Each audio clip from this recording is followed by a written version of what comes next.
Can you hear me okay, being you're in the house and I'm in the shop? Can you hear me okay? Yeah. Okay, good. Because I know it's a little too,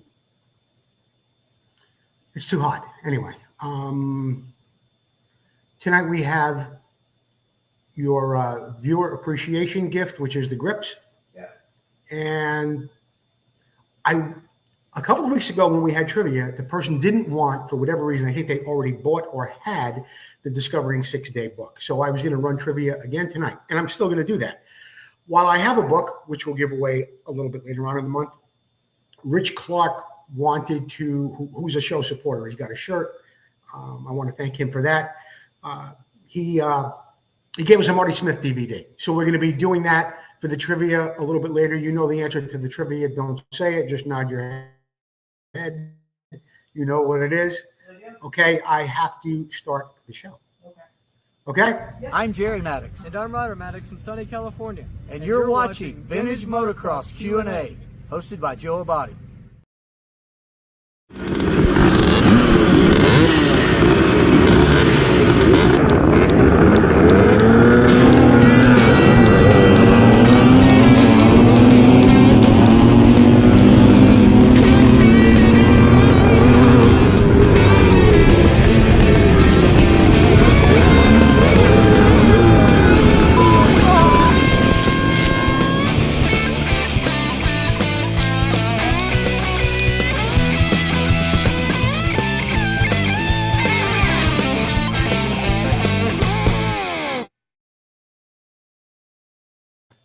Good evening, everyone. You're watching Vintage Motocross Q&A, and I am your host, Joe Abadi. The lovely Susie is with me as the heat bears down on us here in California. Susie, how are things inside?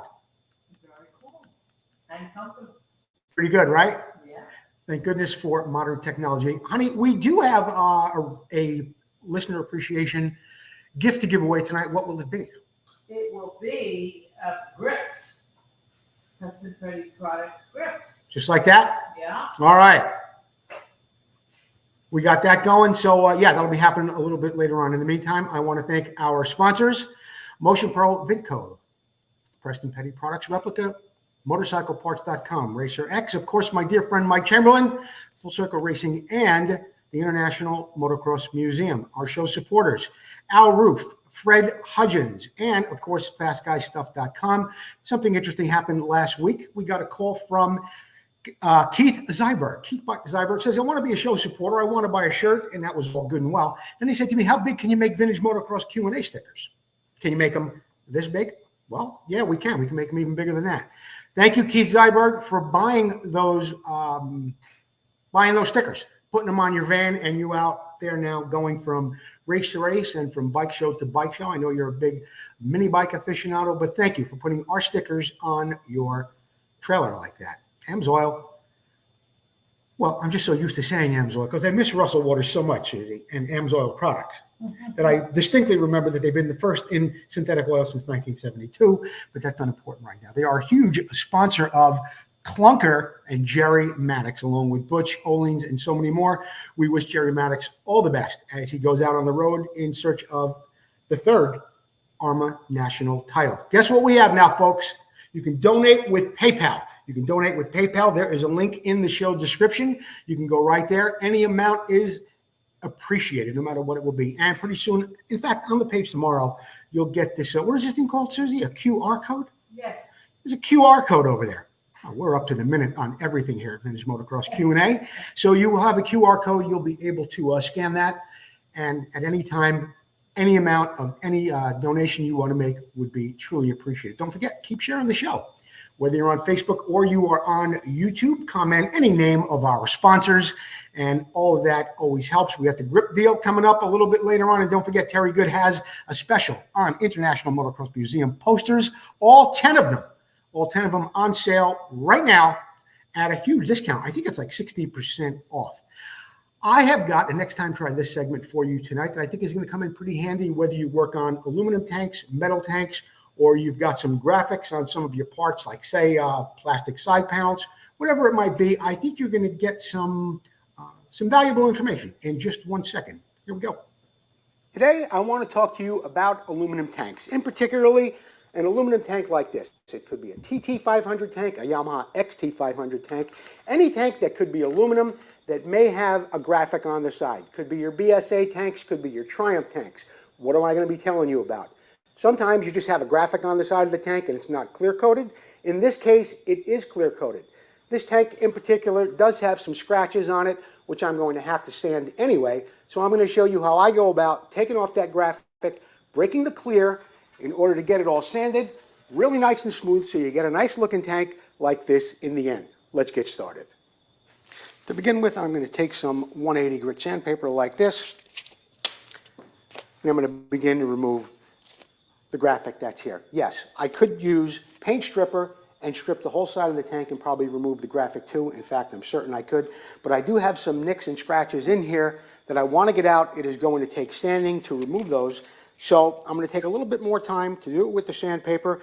Also, if you have a tank at home that you wanted to sand that does not have clear coat on it, that does not have graphics on it, you'd be doing it the same way I'm doing it right here. Purpose of it, of course, is to break the clear. I can't get down through the sticker to remove it unless I get the clear coat removed. I've also put this tape along here just to kind of protect the paint. I wanted to show you how to do that. The paint on this tank is going to be repainted, but maybe the tank is, or your tank at home, the paint is good and you want to try and save that line. That's how you would do it. I'm concentrating on this area right here right now just so I could show you exactly where the clear has now broken through. I now have a little bit more access to the graphic and I'll be able to peel it off in just a minute. And remember, this is only if you have clear over a graphic, not if you have a graphic that you can obviously peel off of a tank without any sanding. You'll be sanding afterward if you have scratches and gouges that you're trying to get out. Now that I've got the sticker out of the way, well, you can see where the clear was all around it. And there were some nicks around that little sticker too. I was able to sand out some of those. Next step I want to do is go along this edge, and if you have paint on your tank, as I mentioned that before, you might want to mask it off with some pinstriping masking tape like this in order to not damage your paint. You're going to get as close as you can. There is a real good possibility that you're going to break through that masking tape and you are going to damage your stripe a little bit. Be prepared that you might have to replace the stripe as well.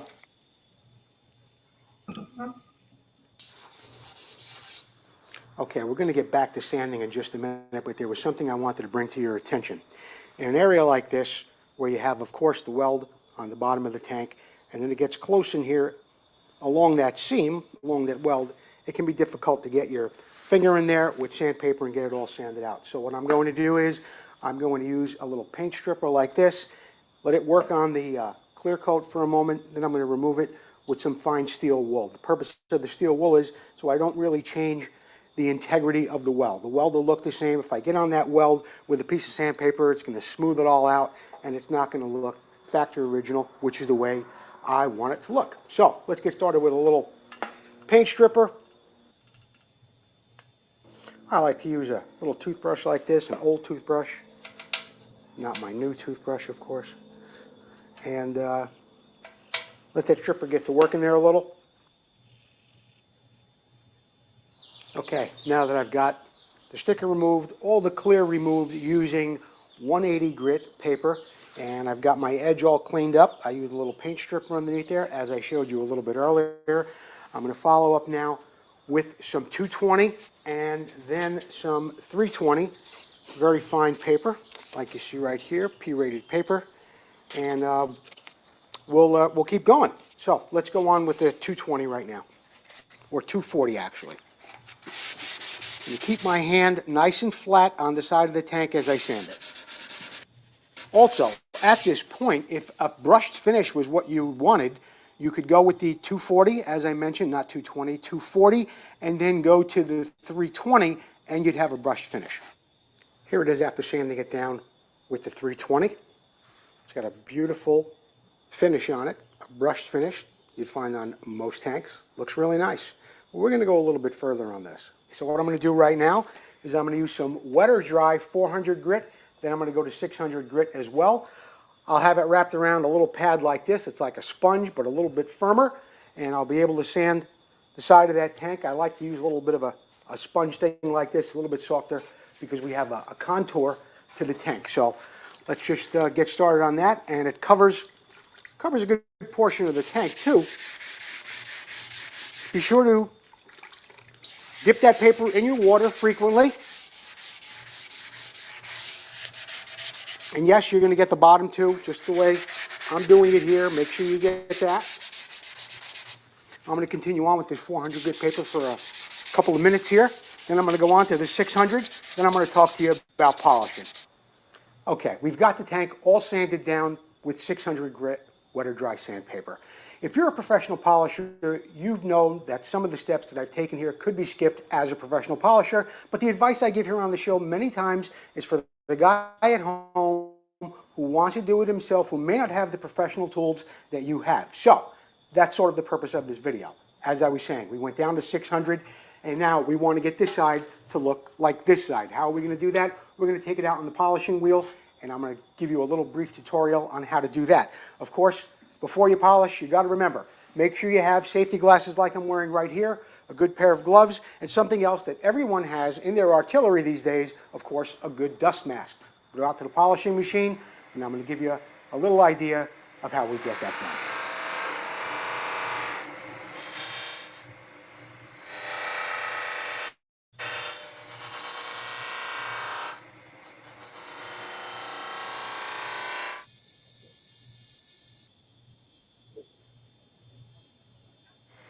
So whether your tank has graphics on it or not, and it's just aluminum, and you want to get it all sanded down nice and smooth before you polish, that's the way you do it.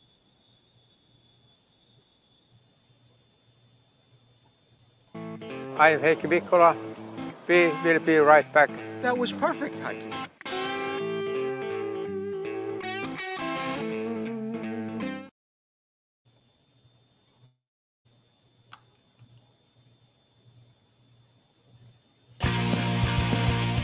Vinco, who already has a full line of vintage parts, now has air shocks that are an exact duplicate of the original air shocks so popular in the late 70s.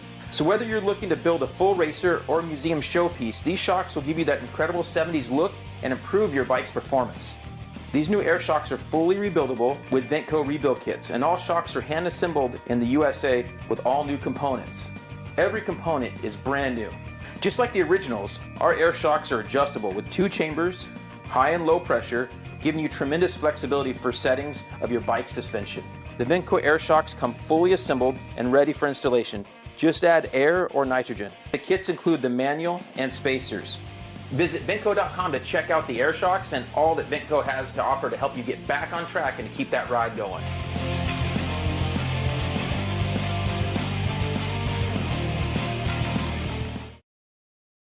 I didn't like the part where Heikki got cut off there for a second, so you know what I want to do? Because I know all you guys love it. I'm going to play it again. I am Heikki Mikkola. We will be right back. That was perfect, Heikki. And that was perfect, Heikki. We did that in Terry Good's backyard after the second evening with the champions that we had out in Chicago. And yeah, we've got some great specials going on from Vinco right now. Number one, they've got a holiday special going on, but we'll get to that in a second. Right now, they got connecting rod kits for just about any bike that you can name, from Suzuki's to Hondas, Yamahas to Kawasaki's, and they've got them for all the models as well. Something else that's going on at Vinco, free United States Postal Service priority mail and shipping with orders over $200. When you buy anything from Vinco, use the code free shipping and get, you guessed it, free shipping from Vinco. From rod kits to piston kits, they've got it all. Vinco, keep the ride going. In the What's It Worth segment tonight, which is brought to you by Full Circle Racing. I've got a great little video from Full Circle Racing too, but we're going to go over, we're going to go over the What's It Worth segment first, talk about that, and then we'll move on to this new little video we have here. Tonight's What's It Worth bike is a 1976 Suzuki RM250, and I found this bike on eBay. According to the seller, it's been sitting in his office for a few years in preparation for the sale. They installed new tires. The old ones were new, but they were kind of flat and getting dry and cracked, so they installed new tires on the bike. We changed the transmission oil. We drained and put new fork oil in it as well.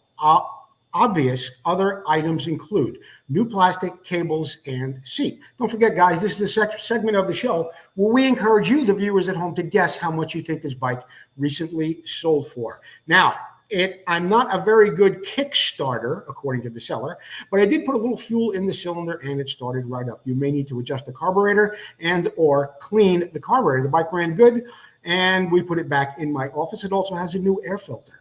The frame on the bike has been powder coated. The swing arm appears to have been painted. I don't know why he would not know if it was not painted, being he said that he did all this work to the bike. Anyway, it's got a nice swing arm on it, and it was painted. Inside of the gas tank is clean. The exhaust has the hard-to-find tailpiece muffler. I looked under the bike. I looked all around it in the pictures. Everything does look pretty nice, including the powder coating, the tires, plastic cables, grips, the seat, and the handlebars. He says there are some negative things about the bike. He says the paint on the gas tank is about a 7, and it needs some adjusting on the air oil in the forks. But other than that, it looked like a pretty nice bike, and I wanted to share it with you. I mean, the hardware wasn't done, but in this day and age, I like the price of this bike. I like the work that was done on it. It's something I think you can go out and have a few seasons of fun on before maybe restoring it. But how much do you think the bike sold for? Are they guessing, Susie? 2,500? 3,500. This bike sold for $4,000. I thought it was a screaming deal for an aluminum tank 76 RM250. I thought it was a great bike. Hey, by the way, why don't you poke in there and tell me where you're watching the show from, what you like about it so far, what you might like to see on some future episodes of Vintage Motocross Q&A. Now, that segment was, of course, brought to you by Full Circle Racing and Tom McAllister, a longtime sponsor of our show. And we've got a little video from, it's not from Full Circle Racing, but it is from our good friend, Jerry Maddox. And we're going to take a look at it right now. He does give some kudos to Full Circle Racing. Let's get a look at it, see what Jerry has to say.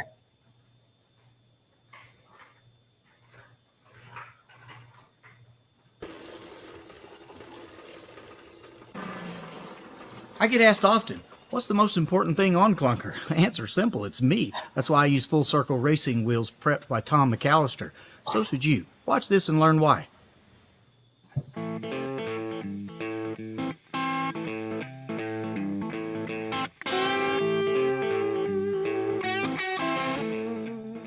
When racing vintage motocross where suspension is very limited, your wheels can be the difference between winning or serious injury.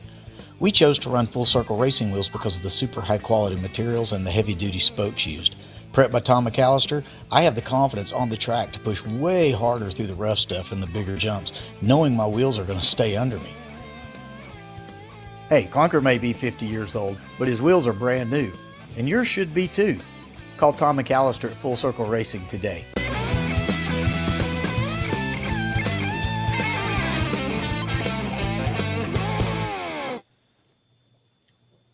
Tom McAllister, you got to love that.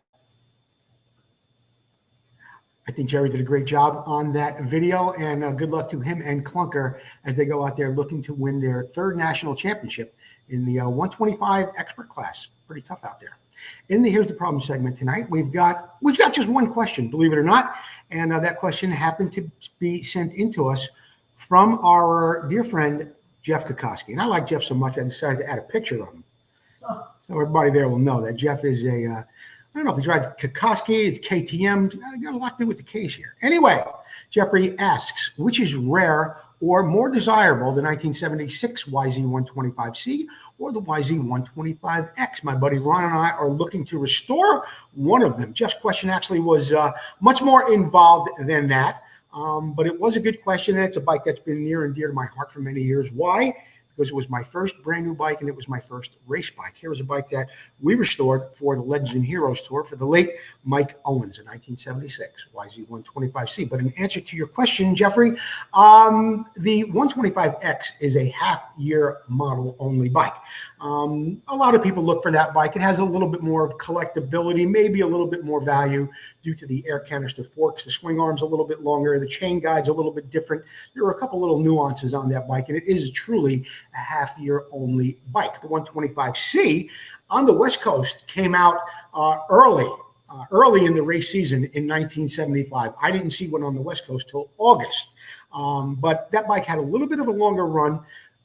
I would prefer to restore the 125C, but anyway, the 125X a little bit rarer, and I think you'll get a little bit more of a bang for your buck. Some of the things that are hard to find on that bike, the airbox. It is the same for several models, but they are getting very, very difficult to find. I bet you Paul Parkinson, Sr. from Replica Motorcycle Parts will be making one in the very near future. Anyway, that segment is brought to you by Motion Pro. 20% off, Susie, still going on at Motion Pro. Put in the code MP9135. That's MP9135.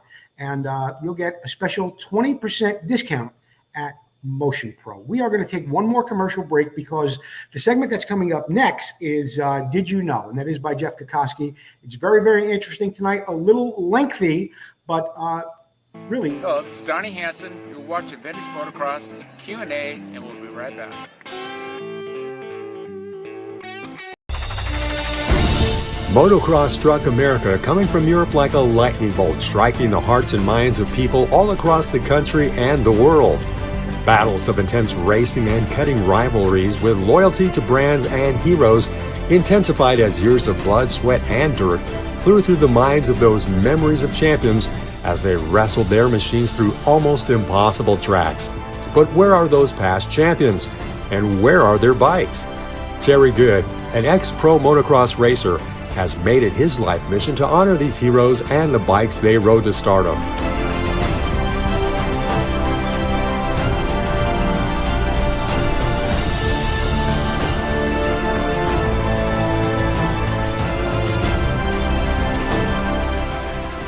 We raced, we rode, we lived and breathed motocross. Go back in time and relive those moments, now preserved for the first time ever in the world's first museum dedicated to the history of motocross. Our new building is in the gate. Help us get a great start and you can be part of history.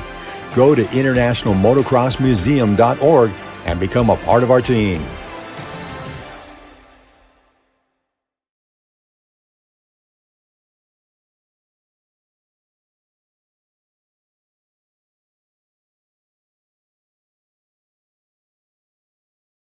The International Motocross Museum is a not-for-profit 501c3 corporation, and there is a big event coming up. I'm going to tell you about that in a second. But in the meantime, if you missed the first two events, an evening with the champions 1 and 2, there's still a great opportunity to see what went on there at Evening with the Champions 1. And that's the one that had Roger DeCoster, Bob Hanna, Ricky Johnson, Myerscough, Reed, Boone, Higgins. Had a lot of people there that night.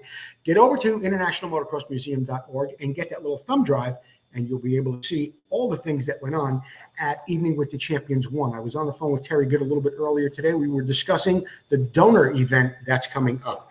That will happen later on in the summer or the fall for all the people that have donated any money or have purchased things from the website. It's for the donors. We're going to have a special event at the building with the bikes with some special surprises. Stay tuned to Vintage Motocross Q&A. We'll tell you more about that in the very, very near future. The Motor Showcase is coming up next. That is, of course, brought to you by Preston Petty Products. Be sure to visit them online at PrestonPettyProducts.com for all that wonderful plastic stuff that we all loved for over 50 years now. Tonight's bike is a 1977 Honda CR125. It was sent in to us by Ron Covell. It is a really, really nice bike because it is original. And at this point, Honda had really shifted gears, no pun intended, from their 1974 huge success CR125. They went a little bit more toward their factory works look with the red frame and the red bodywork.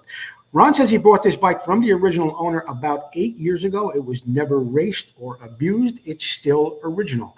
And I would have to agree, looking at the pictures that Ron has sent me, that it is in absolutely incredible condition. I did have a little conversation with Ron on the phone about the tires. The tires are original on the bike. And from what I can see, the bike has not been repainted or refurbished in any way. The stickers and the graphics, everything look original on the bike to me. The shocks, the pipe, and yeah, I mean, this is a true survivor. The only thing I would do maybe, Ron, and I'm not really a nitpicker, but I would get that cable straightened out, twist that throttle back a little bit so it kind of loops up and sneaks behind that number plate. The only other thing I can't quite understand, and I can't zoom in on it right here, maybe you could see it, is that Kickstarter. It's got a little bend in it right about here, which I normally see on the 1974 CR125. But anyway, this is an absolutely beautiful bike. I want to thank Ron Covell, a good friend of the show's, a big supporter who's sent in bikes before. Ron, if you get me your address once again, I'll get you something, compliments of one of our sponsors. Could be Vintco, could be Preston Petty, but we will get you something, the moment everyone has been waiting for. Trivia, Susie, trivia. I'm ready. Trivia has returned. And tonight, we are going to be giving away something special. Rich Clark, who is a supporter of the show, he went for our $49.95 value, got himself a T-shirt, got his name. He didn't really want his name up on the board, actually. He said what he wanted to do was give a little bit more back to the show. So he has said he has a brand new, the motocross file on Marty Smith. Brand new, still in the wrapper. He wanted to give it to us here on the show to give it away to some lucky members. So here comes the question, and we're not taking phone calls tonight. You are going to be the first one to put in the answer. You're going to type in the answer, and then Susie's going to read that back to me. I'm going to move on with the Did You Know segment. Susie can interrupt me if she likes, or we will get to the answer after the Did You Know segment. Here's the question. Don't forget, be the first to put it in the comments section. Who was the last rider to ever win an AMA National? They call it the Lucas Oil Pro Motocross today. But who was the last rider to ever win an AMA National Championship round on a Mako? I'll say it again slowly. He won a round on the Mako, but he was the last guy to win a national on the Mako. Type in your answer, and we will get to it sometime here in just a little bit on the show. Susie, if you want to shout it out, or you just want to wait a little bit later, Suze? There's sending in names. No, Brian. A strong Philip. No, Steve. It's not Steve Stackable. Not Jimmy Chandler. Not Joe. So nobody's got it yet? You want to keep looking until somebody gets the right answer? Yeah. Okay, we're going to get back to Susie inside with her cool drink and her little bowl of, what do you got there, Suze? Oh, some trail mix. Trail mix. She's on trail mix while I'm out here doing this show. Pretty cool, though. All right, we'll get back to that in just a minute. As I mentioned before, it is the Did You Know segment, and Jeff Kokoski came up with something really good this time. Did you know, or have you ever heard of this gentleman right here, suspension guru Don Richardson?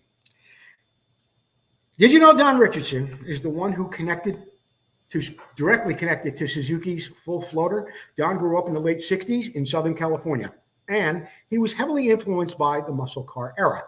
Like many gearheads at the time, he also had a passion for riding dirt bikes. After all, it was Southern California. Motocross was catching fire back there, and it was the release of On Any Sunday that had people just going out and buying bikes like crazy. After school, Don's mechanical skills and craftsmanship got him a job as a mechanic for a Ferrari dealership. Very, very interesting. Now, don't forget, Don Richardson had only been about 19 or 20 years old at this time. And it also wasn't long before he was invited to be part of Ferrari race team. That move became the defining moment in his life because a one-off Formula race car he was working on used an elaborate rocker arm linkage suspension that separated the shock absorber and springs from the chassis. It probably looked a little similar to this one that you see right here, which was on the Suzuki full floater. Unfortunately, the linkage system did not work well on all four wheels of the machine, radically changed the spring rate, although it was pretty good on bumpy tracks. After studying the linkage system, Richardson realized the linkage caused the spring rate to change based on the wheel travel. He wondered how he might apply this to dirt bikes and felt that a linkage between the single rear shock absorber and the chassis would enable optimum soft spring rate as well as a very stiff rate that adjusted as the wheel would go up and down. The spring rate would increase to optimize for small bumps, would progressively increase the stiffness as the rear wheel traveled. He drew up a rocker arm linkage system that spent a few days modifying his own twin shock bike, an early 70s Yamaha MX-125. Because of the limited space resulting from the linkage system, he used a shorter shock from a race car. According to Richardson, the first ride on his prototype was far beyond his expectation. He found that the system tracked smoothly over small bumps and soaked up the larger ones. After a fine-tuning system, he hired a patent attorney and applied for and eventually got a patent in 1975 at just 19 years old. Since the 4 major Japanese motorcycle manufacturers had their U.S. headquarters located in Southern California, Richardson enthusiastically approached all 4 of them with his new idea. Surprisingly, all 4 passed on it because they were all working on their own ideas for long travel suspension systems to answer Yamaha's monoshock design that had come out just a little bit earlier. Undeterred, he got an audience with the legendary Malcolm Smith at his Husqvarna dealership. After showing Malcolm the blueprints for the system and explaining how it worked, Malcolm was intrigued. He allowed Richardson to take one of his brand new Husky 360 CRs off the showroom floor and adapt the single shock system to it. We've also seen this picture of this bike, and I was looking for it for this show tonight. But this is going to be a 2-part series, Susie, so I'll have a little bit more on it next week. Anyway, Malcolm went out, tested that bike, and he destroyed the Koni shock in no time. After trying a few different shocks, each ended up with the same problem, and they had a little bit of a problem with the rate of the linkage. Again, undeterred, Richardson bought a Husky from Malcolm, and he went back and designed it and redesigned it time and again.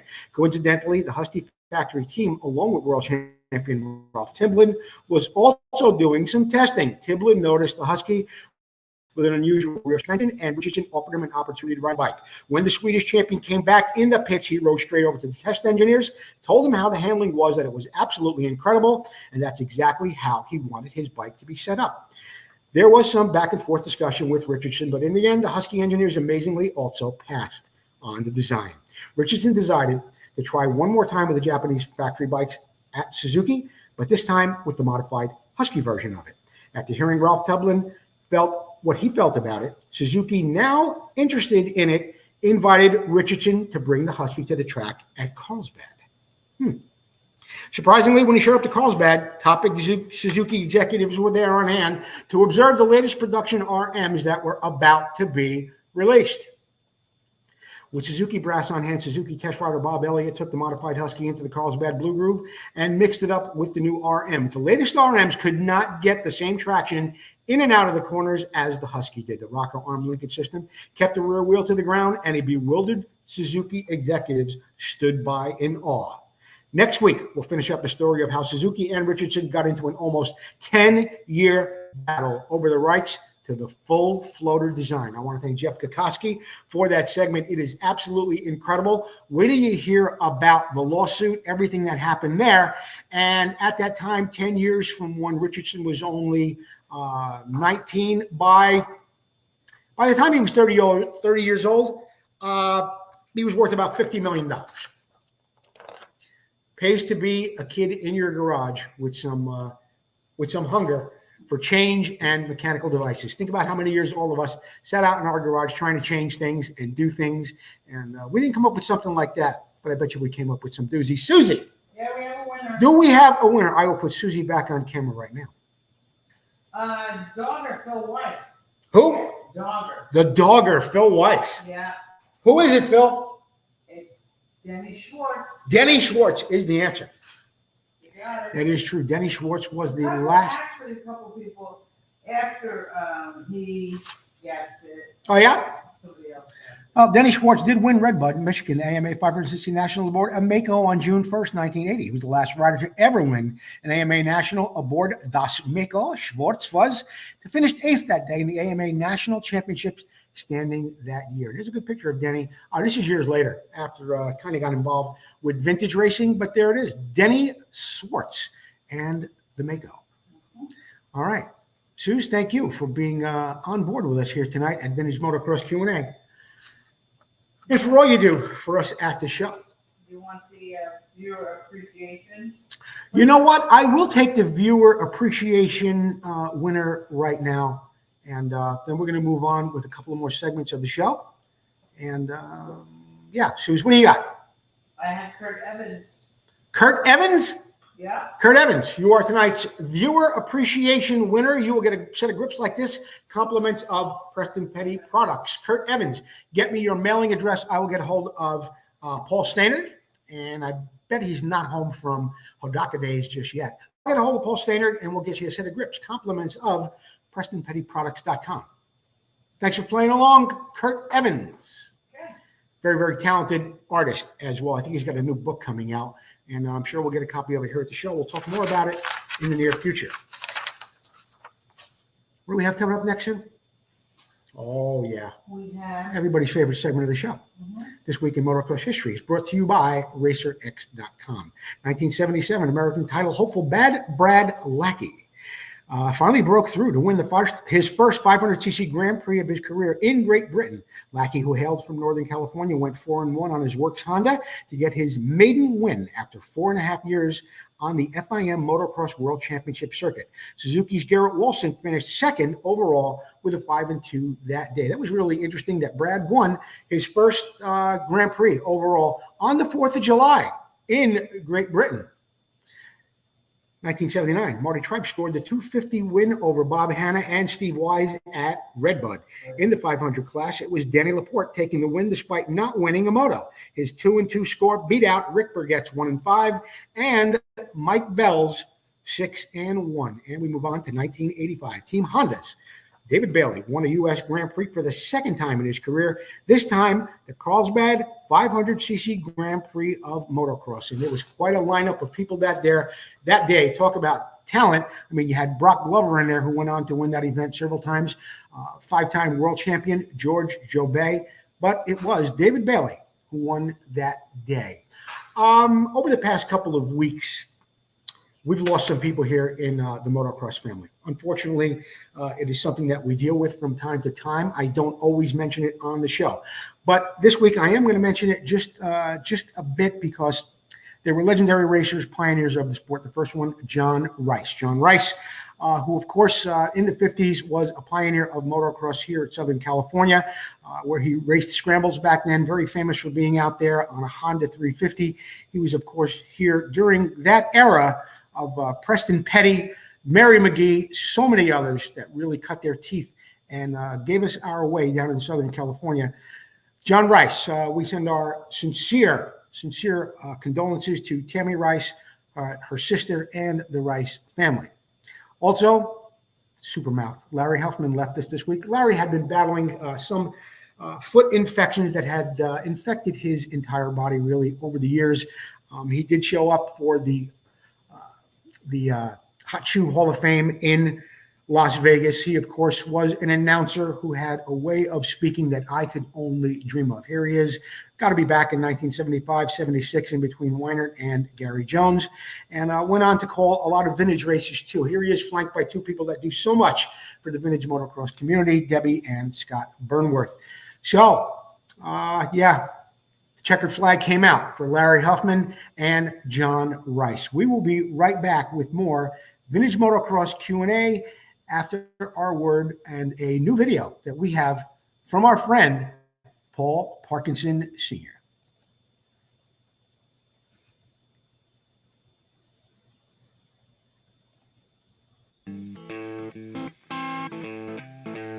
Hi, I'm Paul Parkinson with Replica Motorcycle Parts. I'm sitting here with our test bike, which is ridden by Jerry Maddox. It carries the #1 plate in the US. So let's go over a couple of the parts that we've got on here. We've got our ignition cover with the case saver built into it, so that when the chain comes off, you're not damaging your cases. Spacer, foot pegs. Jerry runs our air box. Seat brackets, keeps the seat on tight so he doesn't fall off when he's going over the whoops. And then on this side, Jerry runs a couple little things, a lot of little rubber parts on the bike, and that stuff are all done by us. And then down here we've got our brake pedal, which has got needle bearings in there, and then it's got a wider toe peg so it gives them a real nice, clean, easy to use brake. And then this is our latest part. This is a CR250 type knuckle. In fact, Honda used them on the last versions of the MR175s, and this is a real trick aluminum Kickstarter arm. So that gives them lightweight, strength, and reliability more than anything else. Reliability.